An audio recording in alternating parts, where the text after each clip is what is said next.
प्रिय विद्यार्थियों, राजकीय महाविद्यालय बस्सी के इस यूट्यूब चैनल में पुनः आपका स्वागत है। आज के इस वीडियो में भी हम थ्योरी ऑफ इन्फ्लेशन के ऊपर चर्चा करेंगे। जैसा कि पूर्व में मैंने आपको बताया था कि थ्योरी ऑफ इन्फ्लेशन के अंतर्गत हम मुद्रास्फीति की परिभाषा क्या है, उसके सामान्य लक्षण क्या है, इस पे विस्तृत रूप से चर्चा की थी। पुनः एक बार मैं बता दूं कि साधारणतया मुद्रास्फीति से हमारा हमारा अभिप्राय उस मौद्रिक स्थिति से होता है जिसमें अर्थव्यवस्था में सामान्य कीमत स्तर में निरंतर वृद्धि होने की प्रवृत्ति पाई जाती है। यानी सामान्य कीमत स्तर में निरंतर और अ, प्रभावी अ, वृद्धि को मुद्रास्फीति के नाम से जाना जाता है। यानी यहाँ पर फिर हम ये कहना चाह रहे हैं कि मुद्रास्फीति सामान्य कीमत स्तर में लगातार होने वाली वृद्धि को कहा जाता है। एक दो परिभाषाएं जिसमें मुख्य रूप से पहले ये प्रारंभ में ये माना गया था कि मुद्रास्फीति वस्तुतः मुद्रा की मात्रा में अत्यधिक वृद्धि होने की अवस्था है जिसमें बहुत अधिक मुद्रा बहुत कम वस्तुओं का पीछा करती है और इसके कारण वस्तुओं को खरीदने वाले लोग ज्यादा होते हैं और अर्थव्यवस्था में वस्तुएं कम होती है और उसका प्रमुख कारण यानी सोर्स ऑफ कोच यहाँ पर मुद्रा की मात्रा या लोगों के पास क्रय शक्ति बहुत ज्यादा है, इसके कारण कीमतें बढ़ जाती है। तो गार्डन रेकले ने इसको यूं परिभाषित किया है कि मुद्रास्फीति को बढ़ती हुई कीमतों के रूप में परिभाषित कर सकते हैं। हमें इसे ऊंची कीमतों के रूप में परिभाषित नहीं कर सकते। एक अर्थ में मुद्रास्फीति एक असाम्य की अवस्था है तथा मुद्रास्फीति का गत्यात्मक विश्लेषण होना आवश्यक है। फ्रीडमैन ने मुद्रा की पूर्ति के कारण के रूप में लेते हुए स्फीति मतलब मुद्रा की पूर्ति मुद्रास्फीति का कारण है। तो स्फीति सदैव और सर्वत्र एक मौद्रिक घटना होती है और इसे उत्पादन की अपेक्षा केवल मुद्रा की मात्रा तेजी से बढ़ाकर बढ़ने के कारण होने वाली स्थिति के रूप में समझा जा सकता है।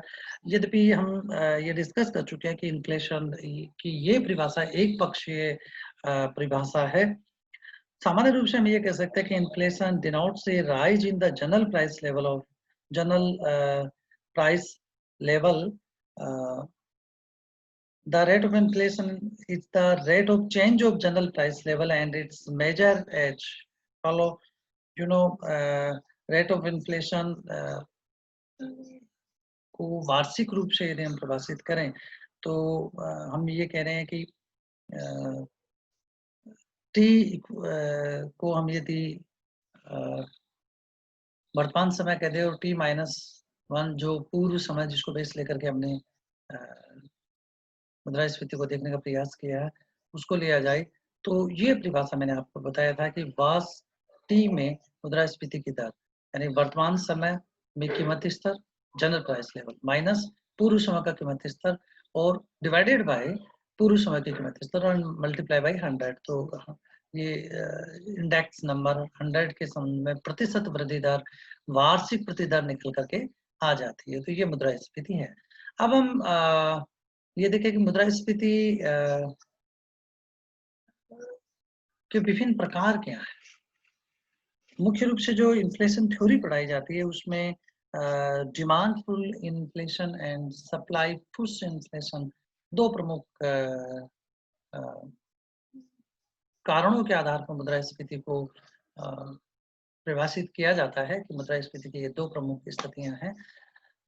पर इससे पूर्व कि हम मुद्रास्फीति के मांग जन्य और पूर्ति जन्य मुद्रास्फीति की विशद चर्चा करें, हमें देख लें कि मुद्रास्फीति की गति के आधार पर मुद्रास्फीति क्या है। तो सर्वप्रथम हम देखें कि मुद्रास्फीति की गति या तीव्रता के आधार पर मुद्रास्फीति को हम डिफाइन करें। तो देखिए सर्वप्रथम हम देखें गति के आधार पर तो सेवरिटी ऑफ और इंटेंसिटी या वार्षिक वृद्धि दर के आधार पर जो भेद किए जाते हैं, प्रमुख रूप से 3 भेद होते हैं। साधारण मुद्रास्फीति जिसको कहते हैं मॉडरेट इन्फ्लेशन, अ, साधारण मुद्रास्फीति। दूसरी है तेज रफ्तार वाली मुद्रास्फीति जिसको कहते हैं ग्लोपिंग, उछाल मारती हुई इन्फ्लेशन। और एक है अत्यधिक तेज रफ्तार वाली मुद्रास्फीति, हाइपर इन्फ्लेशन मुद्रास्फीति।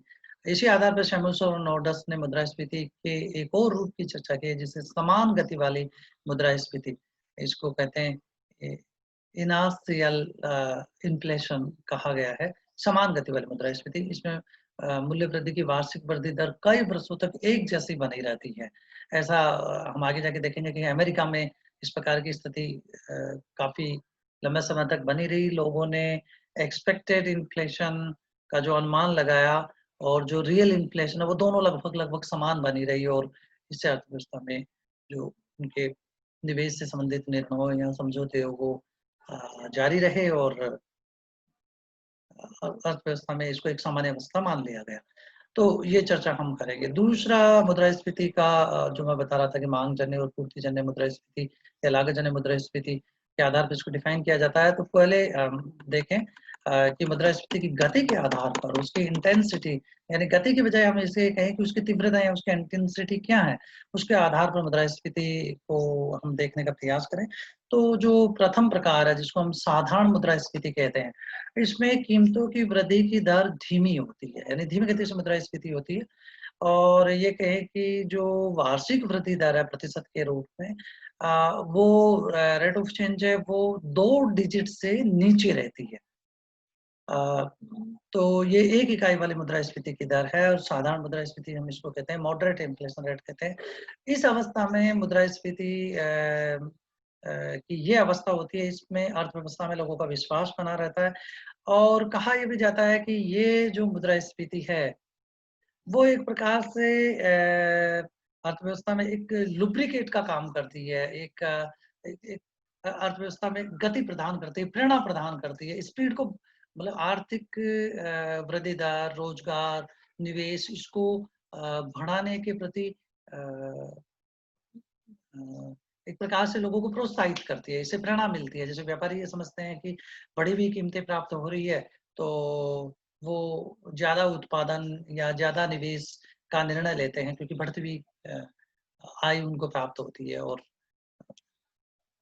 और जगह से वो मीट आउट कर लेते हैं इस स्थिति को। तो इससे वो अपने निवेश निर्णय या लाभ से प्रेरित होते हैं। तो साधारण मुद्रास्फीति है जिसको मॉडरेट इन्फ्लेशन रेट कहते हैं, अर्थव्यवस्था के लिए एक प्रकार से लुब्रिकेट माना जाता है क्योंकि इस अवस्था में 4-5% की जो वृद्धि दर है, वो उसमें विश्वास बना रहता है। जैसे 5% की वृद्धि दर को एक प्रकार से एक, इसको कहिए कि एक्सेप्टेबल इन्फ्लेशन रेट है, इसको माना गया है। इसका जब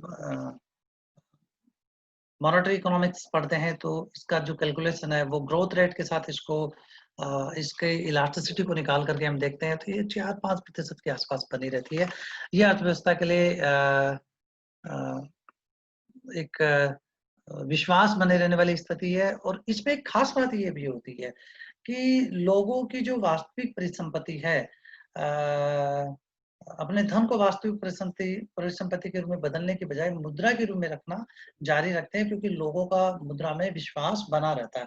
लेकिन जब अर्थव्यवस्था में अविश्वास की अवस्था पैदा हो, इसको हम मंदी के संदर्भ में भी देख सकते हैं और तेजी के संदर्भ में भी देख सकते हैं। बहुत ज़्यादा इन्फ्लेशन रेट हो, उस समय लोग अपने पास नकदी रखना पसंद नहीं करते क्योंकि मुद्रा का मूल्य, इन्फ्लेशन बढ़ने का मतलब है कि मुद्रा का मूल्य गिर रहा है, तो अपने पास लोग नकदी रखना पसंद नहीं करते। इस अवस्था में लोग निर्णय लेते हैं कि अपना पैसा निकाल करके जैसे रियल एस्टेट में लगा देते हैं, क्योंकि रियल एस्टेट की प्राइस एक प्रकार से बढ़ती भी होती है। तो ज़्यादा रियल एस्टेट के प्राइसेज बढ़ रहे हैं, तो इसका एक इंडिकेशन ये होता है कि अर्थव्यवस्था में लोगों का, उत्पादन गतिविधियों में लोगों का विश्वास कम हो रहा है। अ, इसके कारण चाहे वो सोने के भाव हो, चाहे वो रियल एस्टेट में पैसा लगाया जा रहा हो, वहाँ गतिविधियाँ बढ़ जाती है क्योंकि उत्पादन गतिविधियाँ कम होती है और उसका कारण अर्थव्यवस्था में कहीं अविश्वास होता है और यदि कारण मुद्रास्फीति में छिपा हुआ है, बढ़ती हुई कीमतों में छिपा हुआ है, तो फिर मुद्रास्फीति यहाँ पर कारण इन समस्त निर्णयों में होती है। और भी कारण हो सकते हैं, लेकिन ये कारण जिसकी हम चर्चा कर रहे हैं वो इसमें होता है। दूसरी मुद्रास्फीति का उसकी इंटेंसिटी के आधार पर या उसकी गति के आधार पर देखें तो दूसरी मुद्रास्फीति है तेज रफ्तार वाली मुद्रास्फीति, जिसको ग्लोपिंग इन्फ्लेशन के नाम से जाना जाता है। यानी दौड़ती हुई स्फीति कहते हैं। ग्लोपिंग का अर्थ होता है दौड़ती हुई। जैसे पूर्व में बताया था कि मॉडरेट इन्फ्लेशन रेट 1 डिजिट में होती है, मतलब 10 से नीचे होती है, 4-5% पे बनी रहती है, ये स्वीकार्य मुद्रास्फीति होती है। लेकिन यदि 2 अंकों वाली मुद्रास्फीति है जो 99 तक 10 से 99 तक बनी रहे और ये फिर सीमाएं तोड़ करके और 200% 100% हो जाए, तो विश्व में ऐसा कई जगह देखने को मिलता है। जैसे ब्राजील में 1990 से 2001 के बीच में मुद्रास्फीति की ये दर काफ़ी बढ़ी थी। मुद्रास्फीति की दर 168%, जॉर्जिया में 279% रही। जॉर्जिया में और भी कारण रहा था, वहाँ युद्ध की स्थिति रही इस पीरियड में। तो ये होता है। भारत में भी यदि 90 से 93-94 तक की यहाँ की स्थिति को देखें, तो इन्फ्लेशन रेट 14-15% बन रही थी और बड़ा एक फिजिकल इम्बैलेंस का कारण माना गया था, क्योंकि फिजिकल डेफिसिट, इन्फ्लेशन और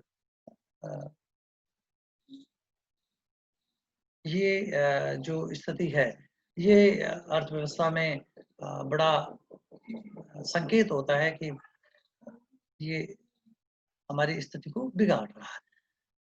तो इस अवस्था में जो रियल रेट ऑफ इंटरेस्ट है, ये जो इन्फ्लेशन यदि मान लो बहुत तेज गति से और ग्लोपिंग लेवल पे इन्फ्लेशन बढ़ रही है, जिसकी इंटेंसिटी ग्लोपिंग है, दौड़ती हुई स्थिति है, वहाँ आर्थिक दशा काफी गड़बड़ा जाती है। जैसे भारत के संदर्भ में भी 90 के दशक में ऐसा देखने को मिला, फिजिकल इम्बैलेंस हुए।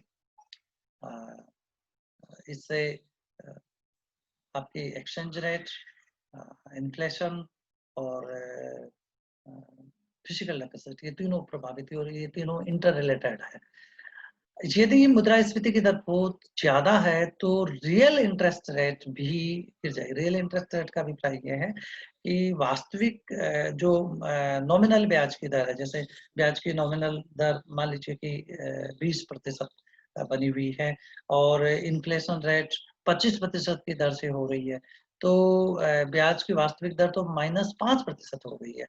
तो ये जो नॉमिनल इंटरेस्ट रेट है, मार्केट इंटरेस्ट रेट है, उसमें से यदि इन्फ्लेशन रेट को घटा दिया जाए तो रियल इंटरेस्ट रेट निकल करके आती है। मतलब जो इंटरेस्ट रेट है, जैसे मान लीजिए कि जमाओं पर इंटरेस्ट रेट 10% है और इन्फ्लेशन की रेट 8% है, तो रियल इंटरेस्ट रेट निकालने के लिए जो मार्केट इंटरेस्ट रेट है, नॉमिनल इंटरेस्ट रेट है, उसमें से इन्फ्लेशन रेट को घटाया जाए तो 10 - 8 = 2%। तो रियल इंटरेस्ट रेट तो केवल 2% हुई है। तो ये ब्याज की दर, निवेश की दर को प्रभावित करती है और भी इंडिकेटर्स इसमें होते हैं। यदि रियल इंटरेस्ट रेट ऋणात्मक हो जाती है तो लोग बाग वस्तुएं इकट्ठा करना शुरू कर देते हैं, क्योंकि वो रियल टर्म में है। मुद्रा की कीमतें लगातार गिर रही है, मुद्रा की क्रय शक्ति गिर रही है। लोग मकान खरीदने लगते हैं, रियल एस्टेट पे पैसा लगाते हैं, ब्याज पर उधार देना बंद कर देते हैं, क्योंकि वास्तविक ब्याज की दर कम हो जाती है। लोग अपने मुद्रा निवेश के लिए विदेशों में भेजने लगते हैं, जिससे कि घरेलू निवेश काफी घट जाता है। यानी जो अपने जो निवेश है वो विदेशों में करने लग जाते हैं। इस प्रकार मुद्रास्फीति से देश की अर्थव्यवस्था को काफी खतरे पैदा हो जाते हैं। तो जो ग्लोपिंग इंटरेस्ट ग्लोपिंग इन्फ्लेशन रेट है, वो अर्थव्यवस्था के लिए काफी संकट की स्थितियां हैं। तीसरा देखिए, अत्यधिक तेज रफ्तार वाली मुद्रास्फीति। इस प्रकार की स्थिति में कीमतें प्रतिवर्ष बेकाबू ढंग से बढ़ती है। 1922-23 में जर्मनी में इस प्रकार की दशा पाई गई थी। वहाँ जनवरी 22 से 1922 से 1923 के बीच में, चूंकि अब देखिए ये काल है, मैंने पूर्व में भी बताया था कि युद्ध के बाद में फर्स्ट वर्ल्ड वॉर हुआ था 1914 टू 1919, तो उसके बाद की अवस्था है। तो जनवरी 22 से 1923 के बीच में कीमत सूचकांक 1 से बढ़कर के 10 हो गया जर्मनी में। पोलैंड में 1989 टू 90 में समाजवाद से बाजार अर्थव्यवस्था की तरफ जाने के दौरान कीमतें 1000% बढ़ गई। अर्जेंटीना में 90 में मुद्रास्फीति की दर 2314% बढ़ गई। ब्राजील में 2948% बढ़ गई। बोल्विया में 1985 में ये 11750। देखिए ये जो स्थिति है वो बहुत ही ऐसी स्थिति को बता रही है कि वहां पर लोगों का अर्थव्यवस्था में बिल्कुल विश्वास खत्म हो जाता है। यहाँ विश्वास ही नहीं रहता। इस प्रकार हाइपर इन्फ्लेशन की दशा में विश्व में कई जगह पाई गई है और ये इस अवधि में मुद्रा की वास्तविक मांग बहुत घट जाती है। लोग मुद्रा को खर्च करने की भरसक और शीघ्र कोशिश करते हैं, अपने पास मुद्रा नहीं रखना पसंद करते हैं। इस प्रकार मुद्रा प्रसार तेजी से करते हैं। इस प्रकार की इस मुद्रास्फीति से अर्थव्यवस्था नष्ट हो जाती है। लॉर्ड रॉबिन्सन का मत है कि इस स्थिति में आर्थिक असंतुलन अपनी चरम सीमा में पहुंच जाता है। संभवतः हिटलर जैसी हस्तियां भी हाइपर इन्फ्लेशन की देन थी, ये कहा जाता है जब सेकेंड वर्ल्ड वॉर आता है। तो ये कहना ठीक होगा कि सामान्य काल में लोग जेब में पैसा ले जाते हैं और टोकरी में खाद्य वस्तुएं लेकर के आते हैं। लेकिन हाइपर इन्फ्लेशन की अवस्था में लोग टोकरी में अपने बोरों में, जैसे ये सिंबॉलिक था और पिछले दिनों ये घटना भी हुई थी कि बोरे में भर करके और वो मुद्रा लेके जा रहा है, कागज की मुद्रा लेके जा रहा है और वो अपनी जेबों में वस्तुएं लेकर के आ रहा है। वो भी सामान्य वस्तुएं लेकर के आ रहा है या चाय पी के आ रहा है, तो पूरा एक बंडल भर के लेके जा रहा है उससे। तो इस प्रकार की स्थिति में मुद्रास्फीति की भीषणता का अनुमान लगाया जा सकता है। हाइपर इन्फ्लेशन की यही मुख्य विशेषताएं हैं। शैमुलसन और नोर्डस ने एक और मुद्रास्फीति की चर्चा की है जिसको समान गति से मुद्रास्फीति की अवस्था कह सकते हैं। इस प्रकार की स्थिति में समान गति से उस समय तक जारी रहती है जब तक कि अर्थव्यवस्था में कोई आर्थिक घटनाओं में कोई बाहरी परिवर्तन न हो जाए या भारी परिवर्तन करने वाली घटनाएं नहीं हो जाए। जैसे अमेरिका में लंबे समय तक मुद्रास्फीति की दर है वो 4-5% के आसपास, 4% के आसपास बनी रही। लेकिन जो तेल की कीमतों में वृद्धि हुई और इसके कारण अमेरिका में कीमतें बढ़ी, तो उससे स्थितियां बिगड़ी। लेकिन खास बात इसमें यह है कि जो सामान्य मुद्रास्फीति की स्थिति है उसमें एक सामान्य मुद्रा लगातार एक ही दर से मुद्रास्फीति बढ़ रही है, तो लोग 4% को ये मान लेते हैं कि इतना तो होगा ही। तो ये एक्सपेक्टेड इन्फ्लेशन रेट है और एक्सपेक्टेड इन्फ्लेशन रेट को लोग स्वीकार कर रहे हैं, एक्सेप्टेबल इन्फ्लेशन रेट है। ये दर दीर्घकाल में जारी रहती है। व्यवहार में देखा गया कि दीर्घकाल में तो ऐसा नहीं होता है।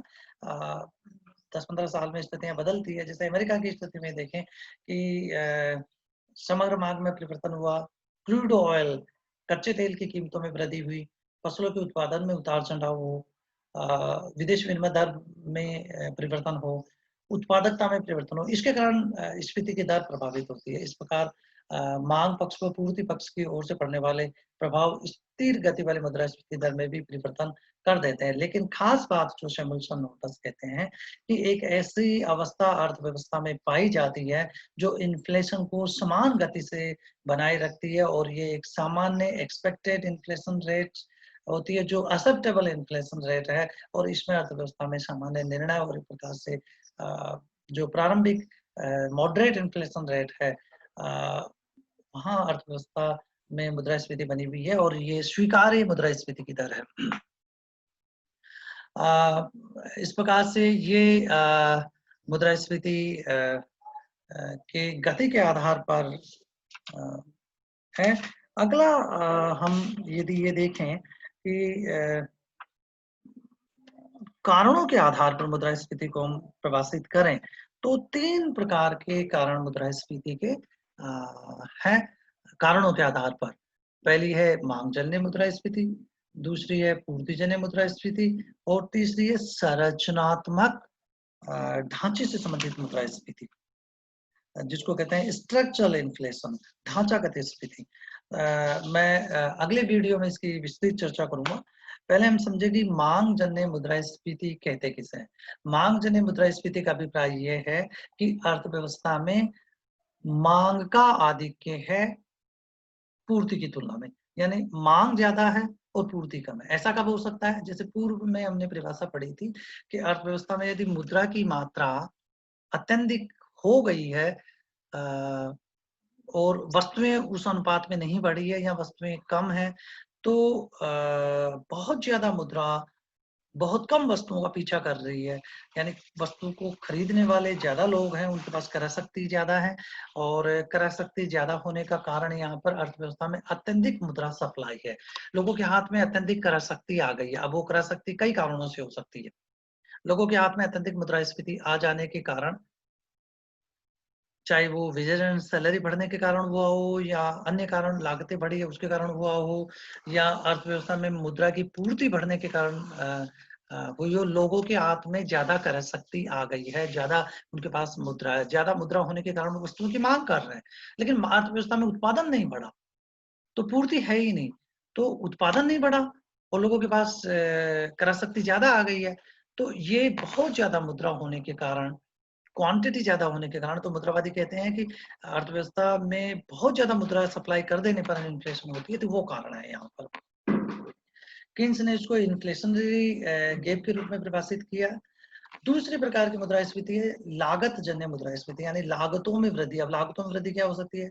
लागत किससे तय होती है? वेजेज एंड सैलरी अ, कच्चे माल की कीमतों में वृद्धि हो जाना मजदूर संघों के द्वारा मोल भाव शक्ति ज़्यादा हो जाने के कारण या स्ट्राइक हो जाने के कारण तो बढ़ती हुई लागतों के कारण बढ़ती हुई लागतों के कारण तो लागतें दरअसल लागत लागतें हैं वो पूर्ति वक्र लागतों को रिप्रेजेंट करता है।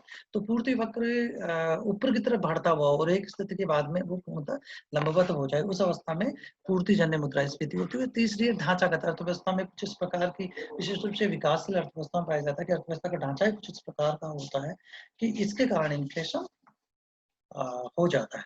तो ढांचागत अवस्था जैसे उम, कृषि है वो निर्भर है अ, मानसून पर। अब कृषि का ढांचा ही ऐसा है कि वो मानसून पर निर्भर है। अब मानसून के कारण उतार-चढ़ाव होते हैं उत्पादन में। रोड की स्थिति अच्छी नहीं है, बिजली अच्छी नहीं है। अ, बजट घाटा की अवस्था है, उत्पादकता नहीं है, टेक्नोलॉजी पिछड़ी हुई है, औद्योगिक विकास नहीं है, तो ये एक प्रकार का अर्थव्यवस्था का ढांचा है। इस विशेष रूप से विकासशील अर्थव्यवस्था में देखने को मिलता है। तो अर्थव्यवस्था का ढांचा इस प्रकार का कि इन्फ्लेशन बढ़ा था। तो 3 प्रकार के कारण हैं, जिसकी विस्तृत चर्चा हम अगले वीडियो में करेंगे। तब तक नमस्कार, आप अपना ख्याल रखिएगा और अ, जो ये मैं व्हाट्सएप ग्रुप पे भी ये जो पीडीएफ है उसको आपको भेज रहा हूँ, आप इसको पढ़िए। बहुत महत्वपूर्ण चैप्टर है और तब तक अ, मैं आशा करूँगा कि आप अपने स्वास्थ्य का ध्यान रखेंगे, पढ़ाई करेंगे नई परिस्थितियों में। नमस्कार।